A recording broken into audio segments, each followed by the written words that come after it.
Hello and welcome back to Let's Chill, the official, unofficial Minnesota Wind Chill, Minnesota Strike podcast. I'm Jeff, I'm Kane. and for the second week in a row, we are not joined by Jay. He's been doing some much more important stuff, saving lives and on a mission trip, and so he's doing his thing. We're doing ours. We'll look forward to having him back on the pod ASAP.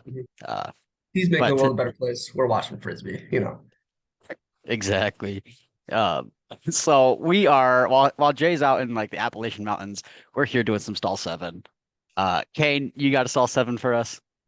Absolutely. So the end zone celebrations for all the teams this weekend were emphatic to say the least. Mhm. There were two players on the Minnesota Wind Chill that have done my favorite celebration so far. It was Ian McCoskey, and what player did a little piggyback celebration in the end zone? It was PK, Paul Kranick himself. Yes, sir. Two legends. Two Ian, legends. if you're listening, man, we'd love to have you on the pod sometime. Heck yeah. I think they were teammates. Did PK play for Grey Duck? This is such a bad, that's such Total a bad, representation. yeah. Um, I don't know if he did, honestly. I think he I'm, did. I'm Probably should watch that 99% sure. podcast. We've been called by other Winchell players, who may or may not be named. Like we are big PK fans, and we are big PK fans, so we should know this. But Mhm. PK, we're See, the sorry. thing is, Uh, I'm a fan of PK on the win show. That's the thing. Grey Like Duck if PK, you you're don't a fan count. of like Justin Jefferson, if you're a fan of him, you're not a fan of him when he was in college. Like whatever, like whatever. Who cares? It's like Passes the message. it's the multiverse, right? Like you have Tobey Maguire Spider-Man. You have Tom Holland Spider-Man, but like you're not a Spider-Man fan. You got to be one. You got to choose your Spider-Man, right? Exactly. You gotta choose your PK. Exactly. And I choose the PK that went off in Saturday's game. Segue into some talking points here about the game. I got a stall seven. Oh, we'll save the segue for after. We'll find a segue. Actually, I have a pretty good segue. Um, All right. all four teams across the league, all four number one spots have been claimed. Can you name those four teams? In order of how they're going to appear in the power rankings this week. Ready? New York, Salt Lake, Atlanta, Minnesota. Yeah, that is In correct. fact, that's my predictions for championship weekend as well. I'm being honest at this point in time. I and again, this is see, great segue. I don't totally disagree. I don't think any of them are like secured. I mean, okay, I think Empire pretty safe to bet. I think Salt Lake is pretty safe. Um, Atlanta, I could see being an upset, and I could see I could Minnesota just, being upset, but Mhm. yeah, I think those four are think- gonna be that's pretty much the snapshot of championship Yeah, weekend. yeah, definitely. I think especially the Empires, just one of those teams where it's like if they don't make it to championship weekend, it doesn't matter who else does. Because the only thing that matters is, oh, they didn't. Wow. I bet that's what's gonna be. That's gonna be the So storyline. I mean, yeah, who's gonna upset Empire at this point if right. Shred or Colorado can't put them down?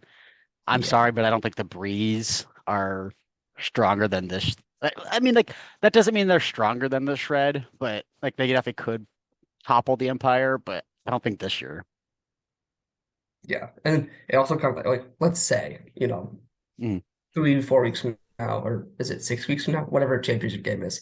Let's say it's Minnesota, New York, and Minnesota wins. Ideal world. You yeah. already know everyone is going to be like, oh, there's a fluke game.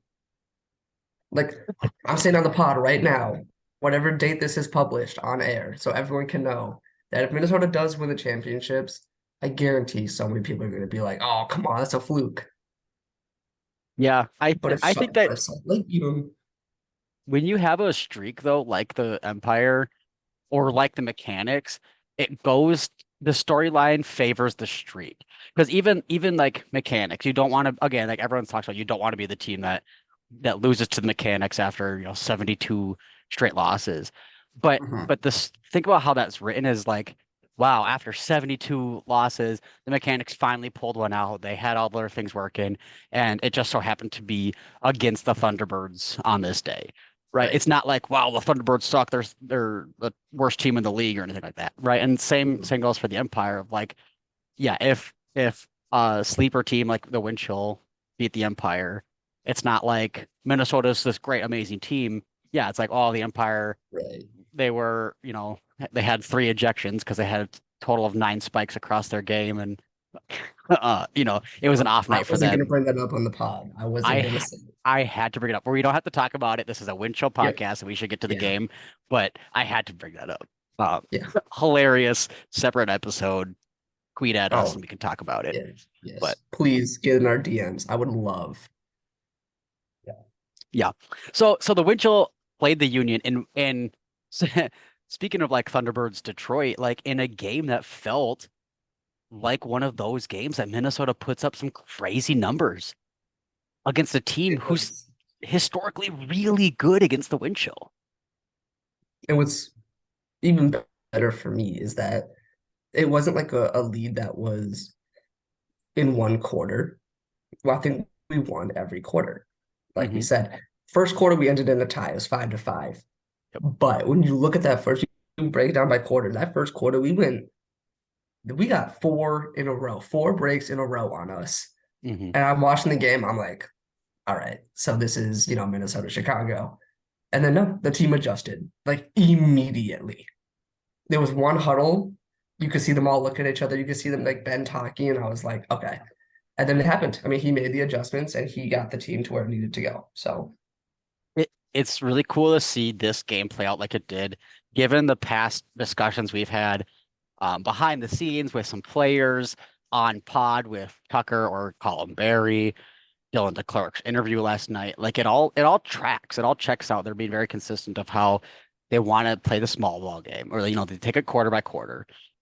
Colin Berry said they want to win by 20. Obviously, they didn't win by 20, but like for a second, it was like they had the Union doubled in like the fourth mhm. quarter, or maybe the third quarter. Like it Yeah. it was not a close game, other than the first quarter, where yes, like the first four breaks, the crowd was silent. And it was embarrassing. I like sat down for a sec. I was like, this is tough, And then but then yeah, like after that first break, I was like, well, no, we could, like it's the first quarter, and then they scored three more breaks in a row. It That's was like, that's literally what I said. I was watching it and I said like after we got that first break, I went, you know what? It's the first quarter.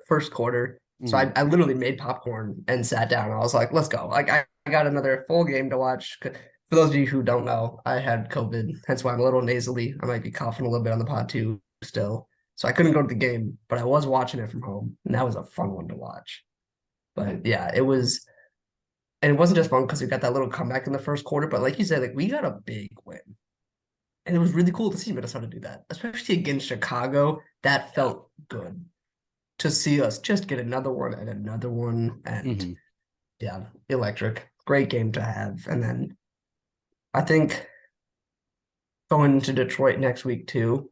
I'm not saying we should drop that game to Detroit, but now it's like if we do, I don't even care, honestly. Like genuinely, if we lose to Detroit next week, I don't care. Yeah, I think and like DeClerc put it pretty well in the post game interview, where he more or less said like, the season's not finished. They have one more game still, and then after that they have a 3 week break. And like a lot of players are playing club, so it's not like they're not going to be playing ultimate, but like that's a lot of downtime for professional players to be sitting around while your main opponent has a playoff game. So Mhm. like and again, like this is to be illustrative. I'm not trying to like discount anyone. While Minnesota is kind of sitting around not playing ultimate, they're, Indy and Chicago are going at it head to head in some of the most competitive ultimate they're going to be playing this year. Right. So they're going to be extremely competitive while Minnesota has a little bit of a lax schedule. And so I don't think they're going to try to be disrespectful to Detroit. I don't think they're going to like just try to destroy them, but I don't think they're going to be easing up either, just because they want to be as practiced as possible. Absolutely, yeah. And I don't think when I say if they lose to Detroit, I wouldn't be upset. I don't think that they're gonna like throw the game. And I don't want them No, to, I know what honestly. you're saying. Yeah. And I think it for me, especially because they have this easier like next few weeks, I think it gives them a time to sit back and take a breath because it feels Yeah. like they've been playing so intense this whole season. And I think that to me is the benefit of getting the first place seed. I'm trying to look at it positive. I'm not Yeah. saying like you're wrong. Obviously, yes. I'm putting a positive spin on it. It gives the team a chance to recuperate and look at what did work this season and use this time to stretch out a little bit and then get Mhm. back into it. So that's how I'm looking at it, at least. Yeah, that definitely makes sense. And like I think again with the just historic matchup of that Central Division, championship game where like the last 2 years have been just kind of disheartening ends to the season. I think again that everyone's talked about it since opening poll of this season that Minnesota has the ultimate goal of being at championship week and representing themselves at home. Like they have home field advantage the rest of the postseason now, which is really cool to see. Um, Mhm. so yeah, I think they're definitely going to be watching film. They're going to be practicing, and like I was saying, I was more trying to be illustrative of like they're not just sitting on the Right. couch for the next 3 weeks, but Yeah, no, I you know. know, yeah, they're not playing competitive ultimate Right. that matters. So Right. it'll be interesting to see who's going to be their opponent. Like at this point, especially after Saturday, all my money's on Indy. Like it has to be. Oh, yeah. But Yeah. at the same It's time, Chicago is still a good team. Like they were missing a lot of players on Saturday, and you can't look the other way there. They were missing a lot of players who are big.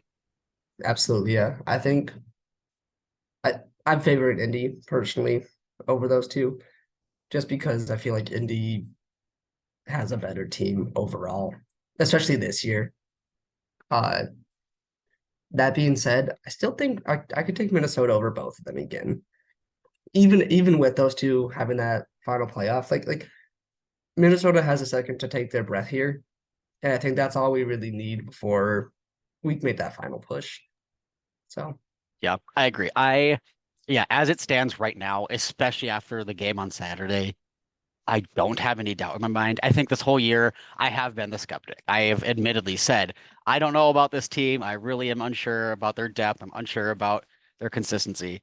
Right now, I've never been more confident in this team. At least to get to championship weekend. After that, we can have other discussions of can they hold their own. But for championship for like the Central Division title, not a doubt in my mind. right. Yeah, I mean, hey, already clinched first place in the regular season. Heck yeah. We're celebrating tonight. We got the water in the mug. That's right. Got Hydrating all or the moves dehydrating. on. So speaking of depth and consistency, that's what I was pleasantly surprised. Yeah, thank you. Pleasantly surprised about their outing on Saturday. Like there's a great mixture of vets and rookies and returning players all holding their own. Um, Hmm. it really again, I think what we talked about last week of like it really truly felt like a team win. Like I tweeted like I love to tweet, the player of the game at the Winchell and see like, okay, who deserves these honors? And Dylan DeClerc eventually won it, but like I tweeted three different players at them. I was like, you can make a case for any of these players. Michael Peterson, who uh, correct me if I'm wrong, he's a returning player. He's played for the Winchell in the past couple seasons, like a couple seasons ago. Um, and I took a great video. I'm gonna tweet it and put it on Instagram in a couple days, but just this beautiful flick huck from the end zone.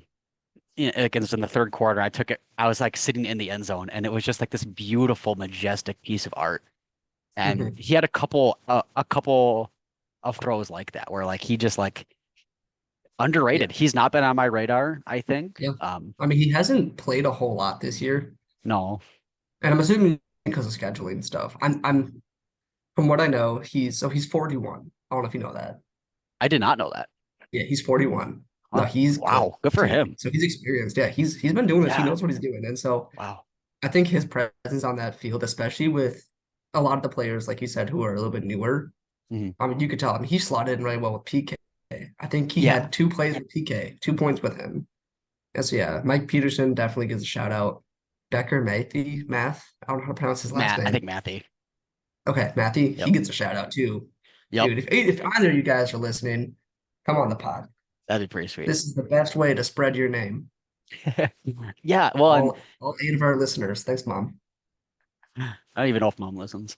Uh, Thanks, Miss Winfield at oh, Ringer. that was funny. No, but also Quinn Snyder. I had a huge game. Ironically, did not score 5 goals, which was predicted, and uh, we were behind the scenes a little bit. We were like, yeah, of course he's going to score 5 goals. He's Quinn Snyder, and he scored 4. Um, Just so so he did funny. not, but still, he was doing Quinn Snyder things. He had some great Yeah. grabs, huge skies, Put like like three different people on a poster. It was crazy. Quinn Snyder Literally, and Quinn Snyder things. yeah. And then Dylan DeClerc, like, was player of the game for a reason. He was so good. He had 5 goals. He had a block. Uh, I think he had less than 200 receiving yards, but like every time he touched the disc, it felt like an important Super point of the game. impactful. Yes. Right. Right. And I love that we have guys like people like Dylan DeClerc and Bevon this year who are it's expected that they do well. Quinn Snyder, he was predicted to get 5 goals. He got 4. That's not like a shocker to us because he's expected to do good. But my takeaway is that while he and Dylan DeClerc and all these other like veteran pieces are doing what they do, so many other pieces are moving up into the system and adding more depth and more things that they do to the team. So no longer is it just like, okay, we'll feed Quinn Snyder when we can. He does his thing. Now it's every single one of the people on the field is excelling at what they do. And it really feels like you said team wins. It feels like every single player is really combining their efforts. Just yeah, very cohesive team. So that reminds me of something that Colin Berry had said when he was on. And I had tweeted about this too. He's basically been used as the third receiver on offense, but that's kind of almost turned into being the first receiver because he's the mismatch guy where people are covering Bevon and Snyder because historically, like you just said, those are the guys the Wynn should look to. So now you Right. put Quinn Snyder or Colin Berry in there, and now he becomes almost your primary receiver and draws that mismatch because no one thinks we need to cover Colin Right. Berry. Right. And so And yeah, you'll that really just helps yeah. create that environment of a team win. Everyone's pulling their own. Right. They it feels like this team has a really good job of like creating opportunities off of and for each other. Yes. It's like I mean, again, you look at Dylan Clark with 200 receiving yards and what 6 goals or whatever. He had 5 last night, but yeah. Or yeah. Yeah, what 5? Yeah. Only 5 last night. Yeah. Like you look at stats like that, and you can look at it and go, "Oh, he only caught those 2 end zone passes," or you can look at it as the rest of his team set him up to do what he does best, Yeah. right? Like it wasn't Dylan DeClerc got lucky and was able to get 5 goals last night. It was the team has worked in a way that allows us to succeed in the ways that we are good at. So Yeah, what I'm saying absolutely. is the team does what the team is supposed to do. Absolutely. They are designed that way and it's working out well. So who do you think? So Tucker had posed this question to us after the podcast last week. Who do you think is gonna stand out in the postseason, or not even stand out? Because again, like the answer is gonna be like everyone. It's gonna be a team win for a postseason. But like, are there any names that you expect to really step up to continue to hold their own? Are there any names who you are like worried are gonna get cut but shouldn't? Like has there anyone who's like earn their spot in the 20 that you don't know if Right. they are gonna earn their spot? Um, Geez, okay, that's a tough question. I It's a big one. don't want to sound like a broken record. I think the Icebergs really are going to have a good postseason. Yeah. I think Bergmeyer, especially for me, just feels like that energy player who thrives in those situations where it's like the high pressure postseason. Like he always Yeah. makes the big plays, but so does Berglund. Like those are big energy players, and so I'm expecting both of them to have a huge showing.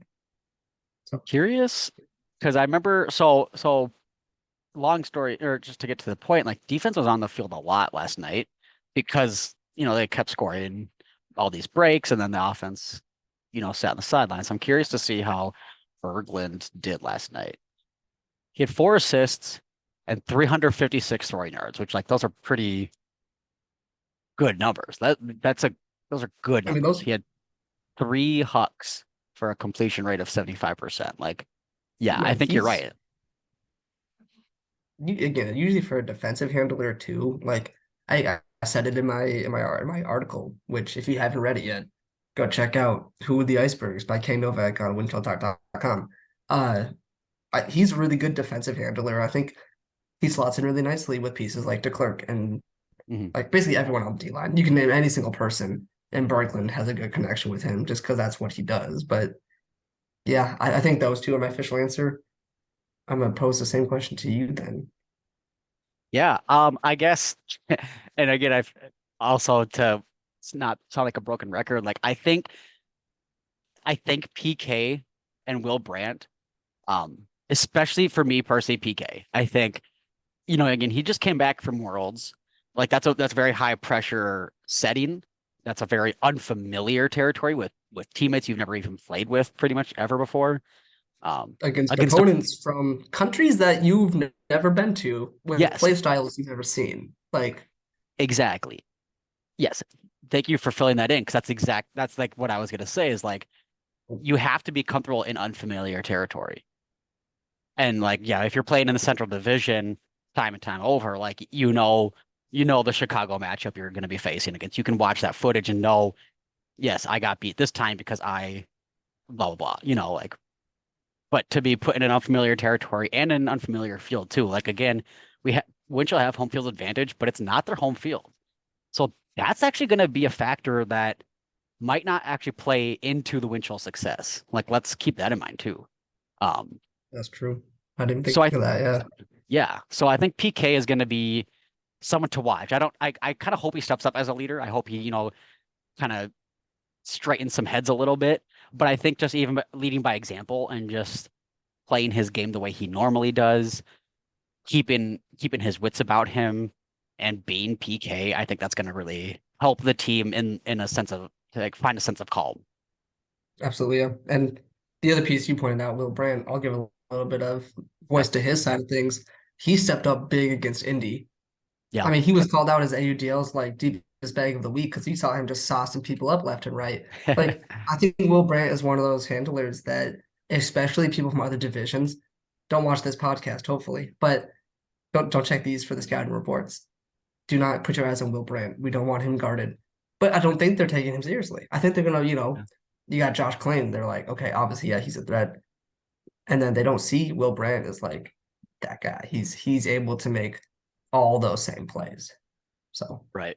Yeah, yeah. So if you're a division opponent or if you're an opponent who you don't play for the win show, Will Brandt is so bad.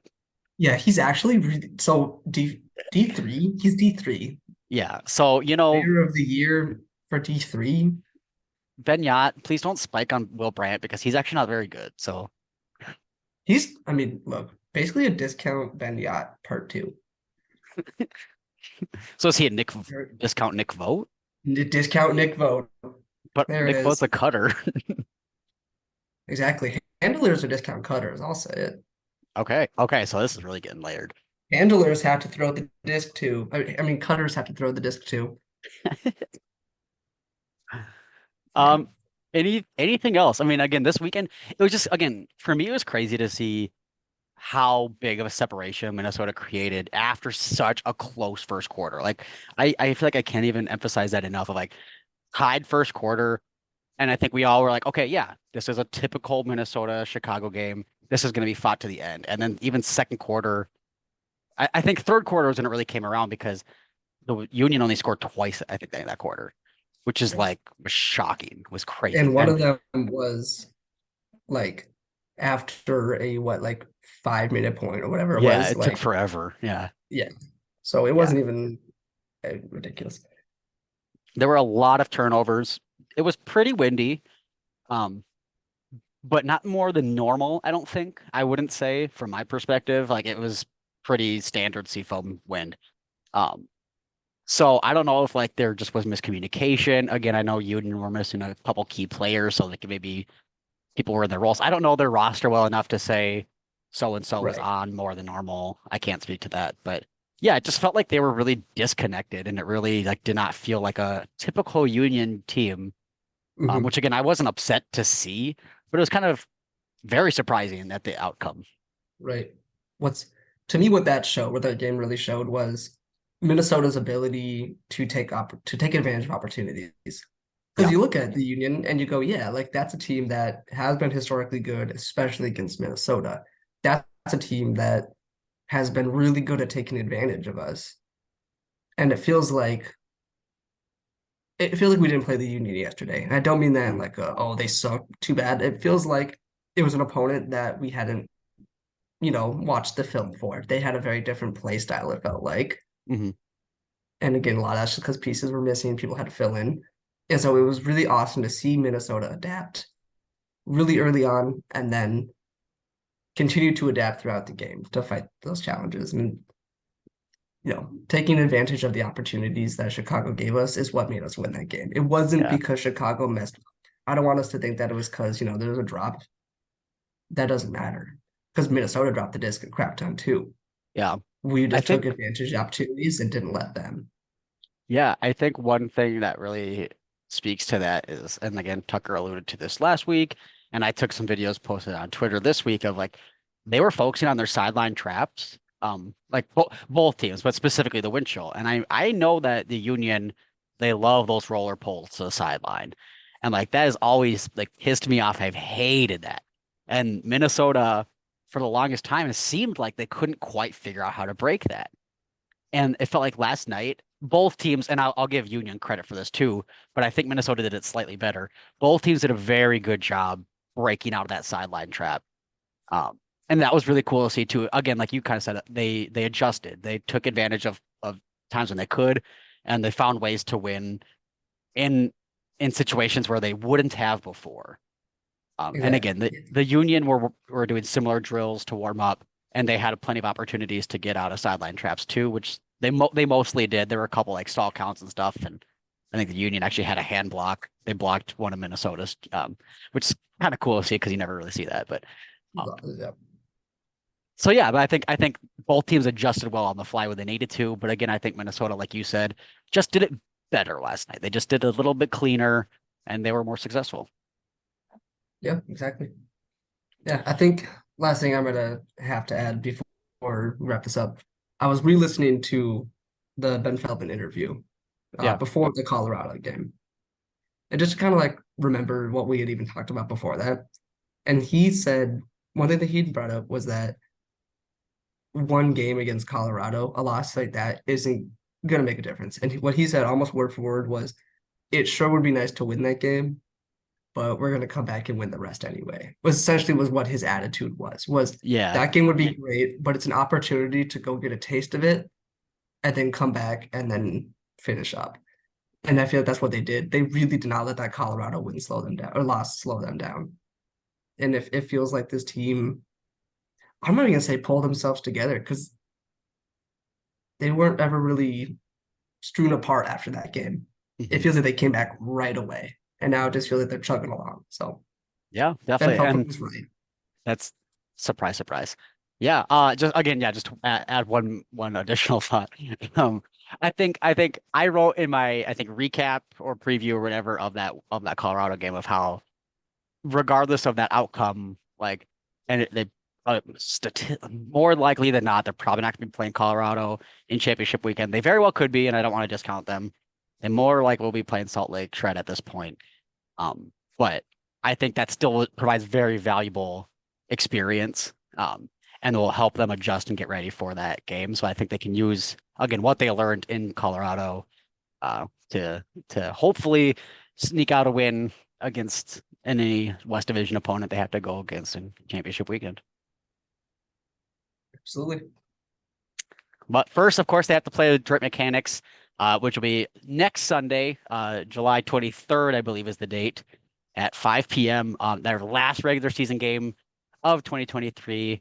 It's going to be fun. I'm going to be there on the fence. And then after that, are you going to be on the fence, Kane? Yes, sir. Kane's going to be on the fence.